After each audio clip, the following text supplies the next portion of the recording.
You have had an amazingly interesting and diverse career, have you not? That's one way to put it. I was elected to the Hawaii State House when I was 21. People asked me, they're like, oh my gosh, you're too young. Too young for what? I saw things that I had not been exposed to before. Tell me why you left the Democrat Party. My position is equality for all Americans. If this election goes in the direction of Donald Trump, would you accept a role in the administration?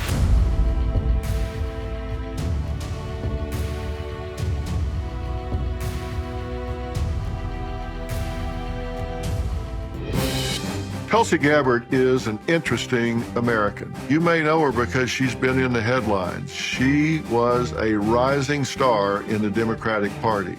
And then all of a sudden, stories started floating around that she, in fact, was a Russian spy. She wound up on something called Quiet Skies, a terror watch list, and had air marshals surrounding her anytime she flew, even though she is, to this day, a lieutenant colonel in the Army Reserves. She's been deployed, she's fought for this country, and she has left the Democrat Party. Spent some time as an independent. Within the last week, she has declared herself a Republican. I'm proud to stand here with you today, President Trump, and announce that I'm joining the Republican Party. We sat down and talked about this really storied journey that she's taken that wound up with her being a Republican just in the last few days, and how it all unfolded and wound up where she is today. Well, Tulsi, thanks for doing this. You have had an amazingly interesting and diverse career, have you not? That's one way to put it. Yeah, for sure.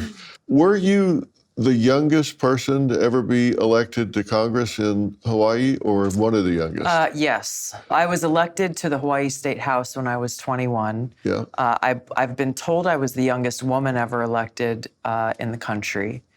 And then I was elected to Congress 10 years later. When you were elected in Hawaii, had you graduated from college? You had not. I had taken a break to help my mom. My mom had run for Board of Education. She was the first person in our family to run for office.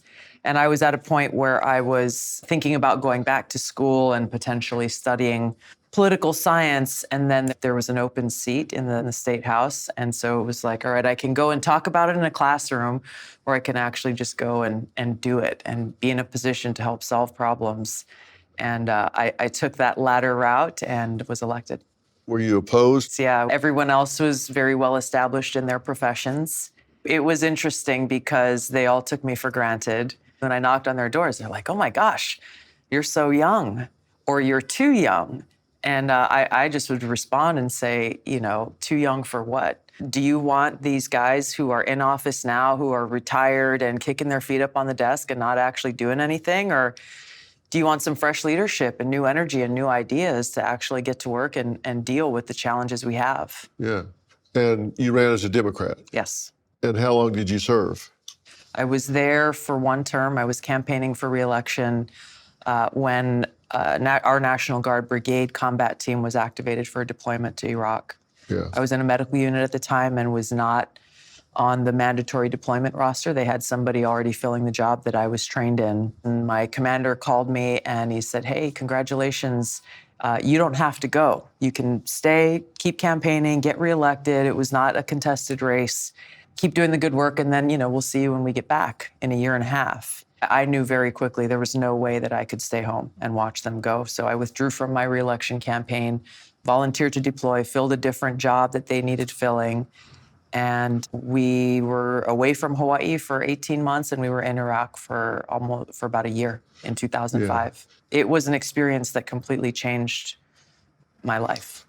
What was the lasting effect on you of being in that combat zone? There were really three major takeaways that I had from that experience. Was just the impact of the loss of human life and how every one of us knew that any day could be our last. I saw and learned things that I had not been exposed to before. We had politicians fly in, take some photos with the troops, and then fly out again. Politicians who were very glad to get the photo op, but who very clearly didn't. The lack of care and understanding really was shocking to me.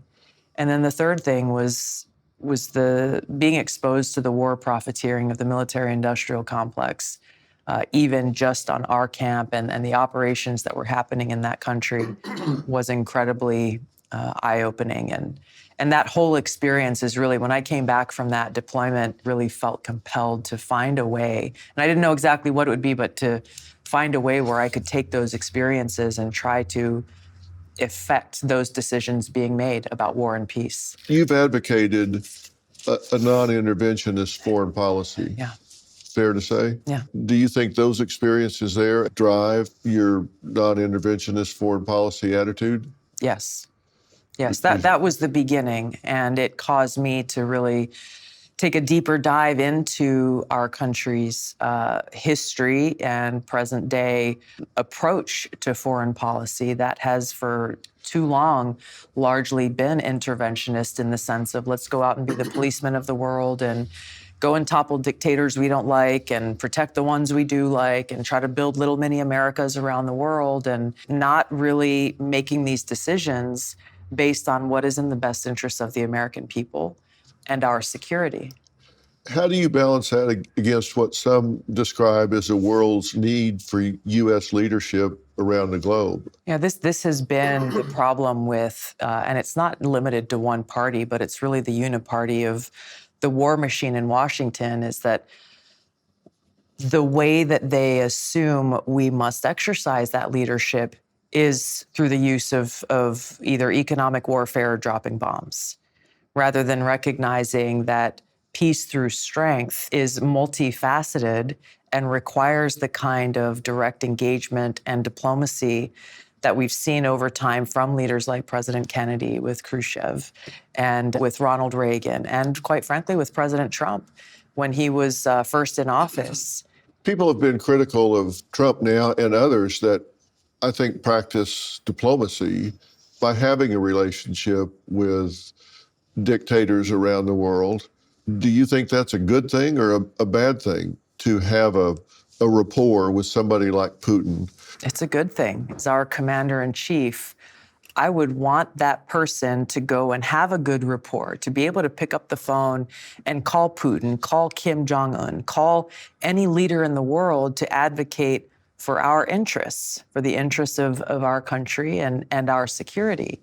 If you don't have that open line of communication, it's going to be very hard to deconflict those tensions and to have straight conversations about what's at stake and how to work through those things. Yeah. President Obama refused to engage with Kim Jong-un, refused. Yeah. And the reason his administration gave was, we don't want to reward Kim Jong-un with a meeting with President Obama. And it always boggled my mind, because it's not a reward. It's about our president advocating for our best interest to try to de-escalate those tensions, and at that time to work towards denuclearizing the Korean Peninsula.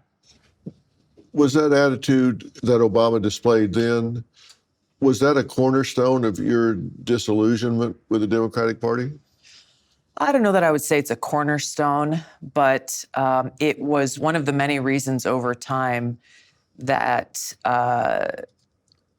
kind of resulted in the conclusion of today's Democrat Party leadership cares more about their own self-interest and their own power than they do the interests of the American people. How so? Well, I'll give you the first example that I was confronted with as a freshman member of Congress. I was barely in office for, 6 or 7 months in 2013. And I was a member of the Foreign Affairs Committee.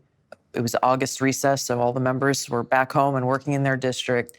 President Obama said that he was going to come to Congress to ask for authorization to go and launch an attack in Syria, the beginning of what would be another regime change war. I immediately went back to Washington. I did my due diligence and my research, and I came to the conclusion that, unfortunately, they had no plan for what would happen next. They had no plan for what would any kind of retaliatory act look like, either against us or our friends in the region. It was astounding to me that after so many years of Iraq and Afghanistan, that they were saying, hey, we want to go drop some bombs in another country, and we don't think they'll respond. And I came out publicly against President Obama's course of action. I got a call within 24 hours, and their response was not, hey, we know you've been deployed to the Middle East a couple of times. We know you have this experience. What are your concerns? They were not interested in substance at all.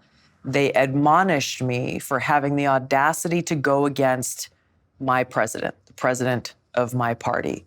And that was all they cared about, was loyalty to President Obama and the party, rather than actually what's in the best interest of the people and why I came out with the position. Also, I saw how they were doing their best to try to limit my ability to have impact, which is why ultimately I decided not to run for re-election to Congress. I felt that when I would introduce legislation, they would not allow it to see the light of day, and that I could have more of an impact outside of the House of Representatives at that time than I could within a party that was not interested in the fundamentals of what it means to be an active and thriving democracy. And how did that happen? What was the change agent? What pushed it off of what it was when you were enthralled with it, when you said, this is my home? What pushed it off of that?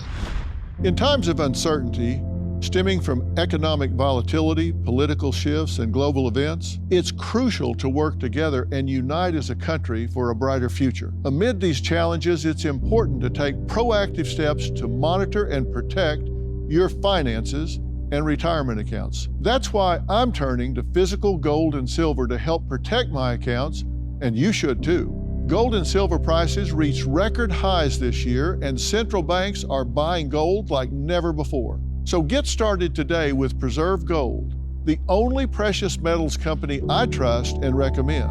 They have hundreds of five-star reviews and millions of dollars in trusted transactions. Preserve Gold is giving away a free precious metals guide with information on how to help protect your accounts. Just text Dr. Phil to 50505. And you can get up to $15,000 in free gold and silver with a qualified purchase. So don't wait. Text Dr. Phil to 50505 to claim this exclusive offer from Preserve Gold today. What was the change agent? What pushed it off of what it was when you were enthralled with it, when you said, this is my home? What pushed it off of that? The biggest point where I saw and felt a major shift was when President Trump ran for office in 2016. I think it was already kind of starting to move in that direction. Like I said, with President Obama, it was 2013 at that time. They weren't interested in having Democrats who disagreed with the president, which was problematic in and of itself. And we saw the same under Republicans under President Bush, that they wouldn't go against their president, even if they knew that his policy was wrong. We don't want blind followers of any political party. But the shift in President Trump's election was very significant, where all of a sudden, if any member disagreed with the Democrat Party, you were told, well, if you don't go along with us, then you're supporting Trump, you're supporting this dictator, they said, this fascist, and all of the names that they threw out there. They threw out the Russia hoax. There were all of these different tactics that they were using to try to force this total compliance, really through fear-mongering. And this Russia thing, that splashed up on you. Yes, it did. Where did that come from? It came from this, I was going to say it came from Hillary Clinton. She was certainly the most high-profile person to push it. But really, when you look now over time, it's something that comes from their tried and true playbook, where anyone, because it's Donald Trump, it's Bobby Kennedy, it's me, it's, even Elon Musk, they're trotting it out right now in this election. They did it with the Hunter Biden laptop. It is the excuse that they use to try to discredit a person or information that they don't want voters to hear from or to see or be exposed to. And they came after you hard. They were coming, spy, this, that. What was your reaction when you realized there's a campaign here to paint me with this brush? Yeah. I had heard this stuff before. What surprised me was the day that I announced my candidacy for president, that week leading up to it, we had heard from NBC News. They were asking some questions about like my associations with Russia or whatever. Like, I've never been to Russia. I've never met Putin. I don't know what exactly they were talking about. And NBC News came out with this hit piece literally as I was walking up on the stage to deliver my speech. And it was a hit piece that planted the seeds for this, oh, there are some suspicious or potential nefarious associations with Russia or whatever it was. But that's what the article was about. They bumped it up so that it was released on the date. And that's kind of what showed the hand of, okay, well, this is, you know, the legacy propaganda media of NBC is in on it. And then it started coming from a lot of different directions. And then Hillary Clinton brought it in. And it's so insane on its face because none of them asked Hillary Clinton for evidence or proof. And the thing that bothered me the most was that people believed this. And not a single one of them said like, oh, okay, well, you know, I'm still serving in the military today. I've been in for over 21 years. Not a single one of them said, hey, this is a member of Congress on the Armed Services and Foreign Affairs Committee who has access to the highest level of security briefings, who still wears the uniform and is serving our country. Hillary Clinton, how can you call this person an asset of Russia or a puppet of Russia? Where's your proof? Because if you got proof, you better show it, because if that's true, then I shouldn't have access to any of this stuff. Well, no. It never, ever happened. I know why, but the problem was, and I had numerous interactions with voters as I was running for president who believed her. And they were so, like, great Americans who believed her. And when they met me, were so deeply troubled and concerned by this. This one woman in South Carolina, I remember very clearly, she's a local county chair of this very small rural Democrat party. We had like a town hall and a little barbecue shack in the middle of nowhere. And she came up to me with her eyes welled up with tears, and she put her hands on my shoulders and told me how troubled she was to hear this. And she looked into my eyes. She said, Tulsi, are you working for Russia? And it just broke my heart to see the effect of their propaganda and how damaging it is, I mean, really to our democracy. That instead of us having a conversation of her saying, hey, let's talk about your policy on healthcare. Let's talk about your policy and position on education. They plant these seeds in order to make it so that people are suspicious. And, you know, I gave her a hug and I told her I'm willing to give my life for my country, this country. The problem was I couldn't have that face-to-face conversation and that hug with every single person who had heard Hillary Clinton's lies. You're a lieutenant colonel. Yeah, I'm a lieutenant colonel and a battalion commander in the Army Reserve. And did they ever come to you and say, we need to do some kind of investigation or some... Never. They never said anything? Never.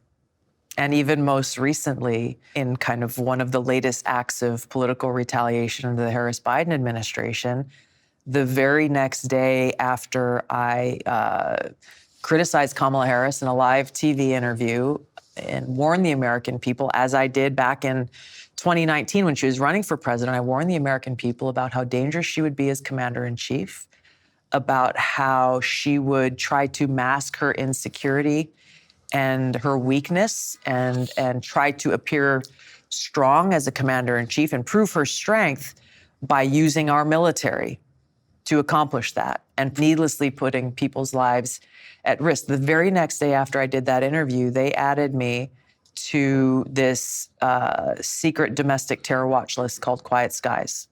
And I was going through in-depth screening day after day after day. Every time I flew, it would take me an hour to get through TSA. I get the quad S on my boarding pass, couldn't check in online. It was like the full thing. And I just thought like, okay, something's going on here because this is not a random selection. Yeah, every day, different airlines, different, no.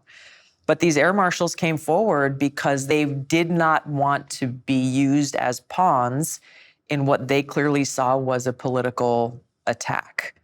It's, the military, again, we had members of Congress asking Department of Homeland Security, TSA, like, what are the grounds of you putting Tulsi Gabbard on a domestic terror watch list, having K-9 teams, like, looking around her every time she travels, 3 to 4 air marshals traveling with her and surveilling her every time she gets to an airport and leaves an airport and on the flights. Like, what are the grounds and basis for this? Because you're using taxpayer dollars. This is a serious thing. Right. Never a single piece of evidence put forward or any kind of justification. Members of Congress sent a letter to the, I think it was like the Chief of Staff of the Army, saying, if there is a real concern here, they placed her on this terror watch list. Have you been given any reason to investigate her? She's got a security clearance. What's going on? And I got a copy of the letter that was sent back to this member of Congress saying, basically, no. We have no reason to have any concern. If there were, then we have the teams in place who would investigate someone who is in this position, and there is no evidence. Has anybody ever been held to account for that? No. Nobody's ever been investigated, reprimanded, said to produce evidence. Nobody's ever been censored, nothing. No. And it's a very intentional tactic to criticize your opponent for doing the things that you are actually doing, to try to distract voters and foment fear and try to paint this picture of your opponent because you don't want them to see what you're doing in broad daylight. Freud called that a defense mechanism called projection, where you project your issues onto someone else to deflect attention from yourself. We're seeing it obviously in their criticism. They're saying Donald Trump is the biggest threat to democracy, and yet they're the ones who tried to keep Donald Trump's name off the ballot in over 32 states. They're saying, he will undermine the rule of law. Well, they're weaponizing the government against not only Donald Trump, but their political opponents. We're seeing it with the border. They're saying, Donald Trump is the cause of the open border, when actually, nope, you guys are the ones in charge, and you lifted all of the things that Donald Trump had put in place to secure the border. When you look at each of these examples, they are doing exactly that. Now, when you say they, who are the they? Is this a nameless, faceless committee of people? Is this, you've mentioned Hillary Clinton. Is it Hillary Clinton at the time? Is it somebody else at another time? Is it the power structure within the Democrat Party? Who's doing this? It's all of the above. When you look at Joe Biden and Kamala Harris specifically, it's been clear for a long time that they are the figureheads. And there are, it's people like Tony Blinken and Jake Sullivan and the longtime entrenched Washington establishment that is calling the shots. And some of them are political appointees. Yes, Hillary Clinton, Barack Obama. Some of them are within the national security state. Yeah. It's very powerful people, both in the government and outside of the government, whose power is threatened by those who won't allow ourselves to be used as puppets and who have the courage to speak the truth and expose them. How did this focus on you end? I mean, you left the party. Yes. Did it let up then? Did they say, okay, got rid of her? Is it still going on today? It is still going on today. There has not been any kind of reprieve or break. And it continues on because, I served in some of the highest positions in Democrat politics in our country. And I've seen behind the curtains. When I first went to Washington, I was surprised because they were like, oh, she's the next rising star of the party and she'll be president one day. And this is who's going to play her in the movies. And I did not expect it at all. And I realized that at a certain point that my bio kind of checked a lot of the blocks that they thought were good for them. Yeah. And they just assumed that I would fall for the trinkets that they were dangling before me and think, oh, okay, cool. You're going to give me all this. You're going to roll out the red carpet for me. Like, awesome. I'll follow along. But that's not why I ran for Congress. at all. And so it was that first public expression of opposition to President Obama, specifically on a very real issue that was related to why I ran for Congress in the first place, that showed them like, all right, she's not just going to, go along to get along, stick to the talking points that they provided. And it didn't take very long. I mean, it was the first time you raised your hand and said, well, wait a minute. Yeah. But when you first got there, you were the shiny new thing, right? Mm-hmm. So you were female, you were young, you were well-spoken. Veteran, woman of color, from the Pacific, all these different things. Yeah. So it's like, wow, look what we have here. Yeah. But we didn't know she was going to think. Yeah. We didn't know she was going to have a mind of her own. Yeah. Are you able to fly now? As of now, I've been able to travel without the in-depth screening. But as of a few weeks ago, I heard this Quiet Skies domestic terror watch list is still active. So are you on the terrorist watch list? This Quiet Skies terror watch list. That's still a deal. As far as I know. So when you left the Democrat Party, you became independent. Yeah. Are you now declaring yourself Republican? I am. And that's as of when? About a week ago. This is really recent. Yes. Okay. Why? Why go independent to Republican? The direction of the Republican Party has changed significantly. It started with President Trump's first term in office and has continued here in the last year and a half or so into being what we now see, which is really the big open tent party. The way that he welcomed Bobby Kennedy and me and Elon Musk and Danica Patrick. She's never voted in her life. And now she's coming out and she's supporting Donald Trump, really bringing people together, not because, we all have passed some kind of arbitrary litmus test, but because we are committed to and very passionate about the most important issues to the American people that are rooted in our Constitution and our Bill of Rights. I've spoken about Donald Trump and did last night. And I said, I'm not here to stand up for Donald Trump. In fact, I don't agree with a lot of what he says or does, but nobody agrees with everything or likes everything somebody else says or does. But you don't have to love everything about someone in order to love them. I'm here to stand up for all the people getting bullied and ostracized and canceled and attacked because they stand up and, say they're going to vote for one side or the other. And I wondered how everybody would respond to that, because it was a very different speech, I think, than anybody else gave.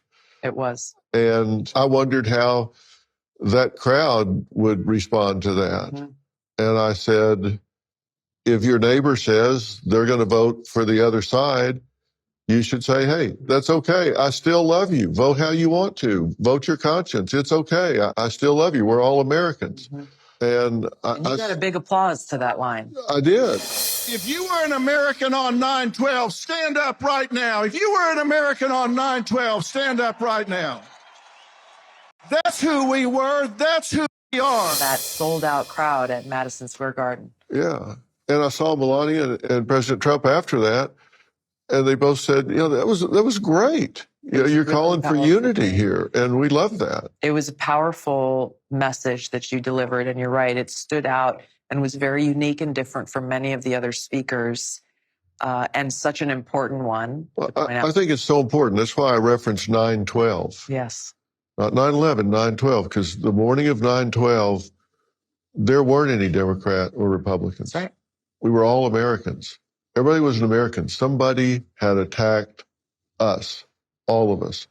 And when I was in Carolina a couple of weeks ago, helping with the hurricane recovery, there were neighbors helping neighbors. I mean, I was in a basement shoveling out mud, and there were like 10 people doing a line of buckets going up the stairs.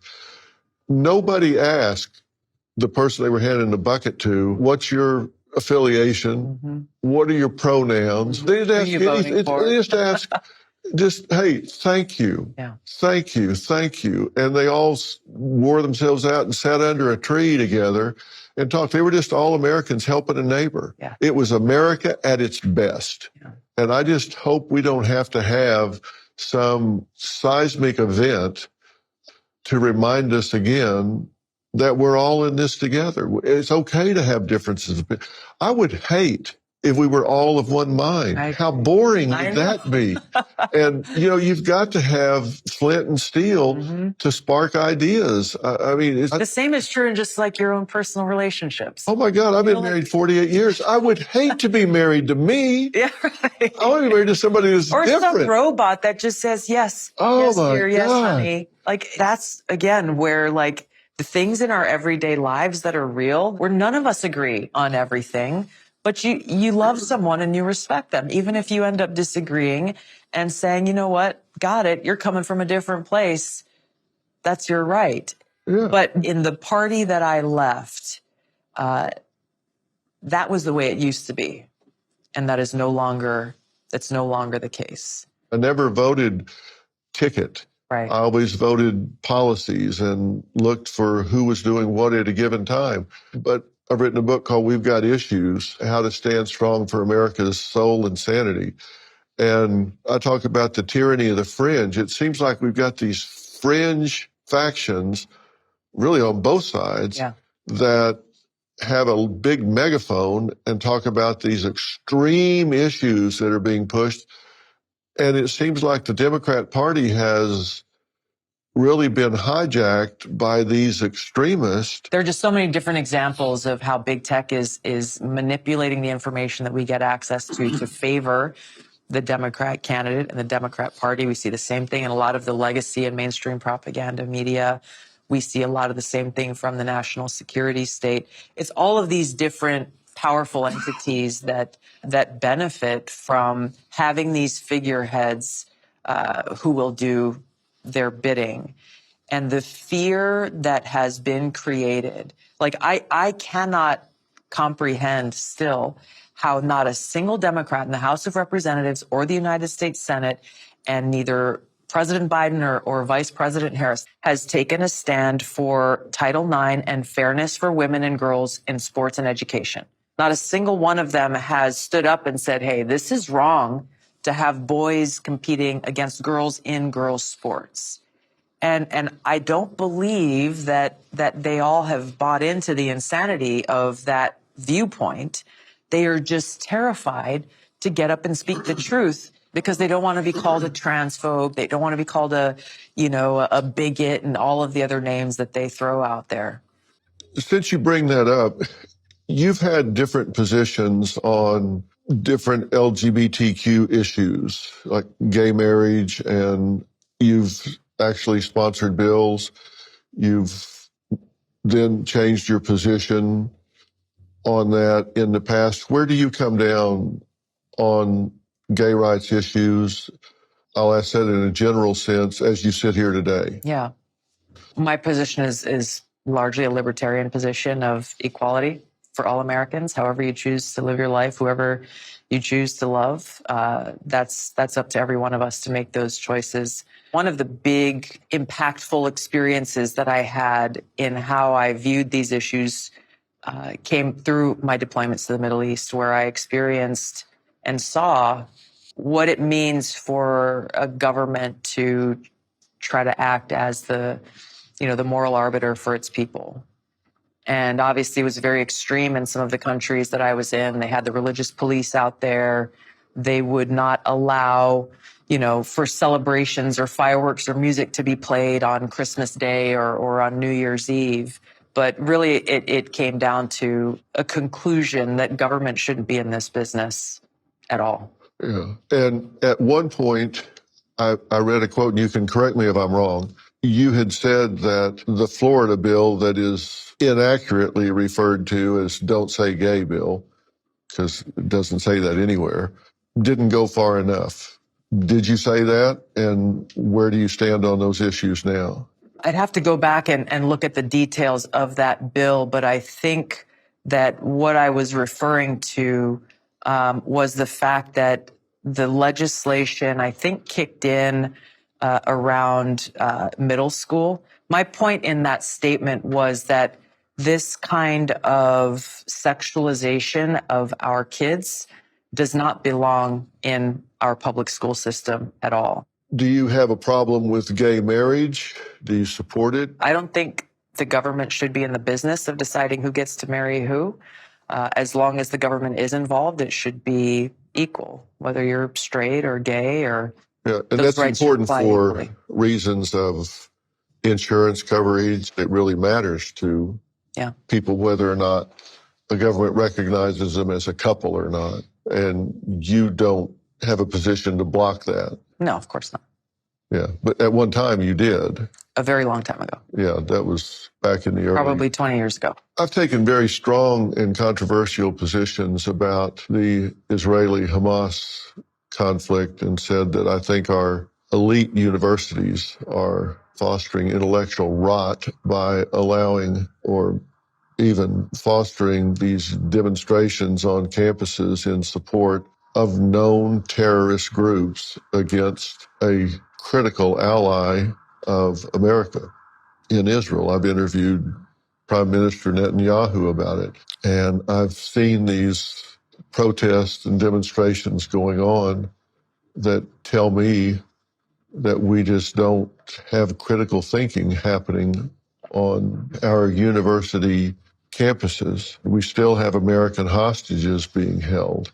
Yeah. What is your wisdom about this Israeli-Hamas conflict? Yeah, I've been very outspoken on this since that horrific attack on October 7th in a few different ways, similarly talking about how the world should be paying very close attention to what's happening on our college campuses, to recognize what this very real threat is, that attack was not just the latest in the generations-long conflict between Israel and Palestine.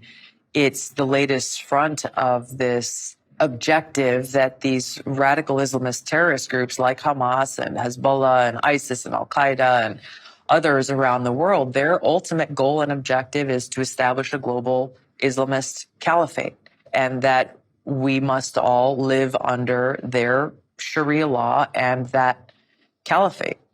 When we look at the charter of Hamas, it makes it very clear that their goal is to exterminate the Jewish people and destroy Israel so that Israel no longer exists as a means to that ultimate goal and objective they have. This ideology is the greatest short and long-term threat to civilization in the world and freedom. And so when we look at what's happening on college campuses here in America and in different parts of the world, where we have college students who are chanting and repeating Hamas's lines and refrains, propagating their views and fomenting anti-Semitism and, in some cases, actually violent acts against Jewish Americans, we can see the threat that it poses. Yeah, it's hard to negotiate with somebody whose prime directive is that you be dead. Yes. And wiped off the face of the earth. And that makes it difficult to broker a peace. Yes.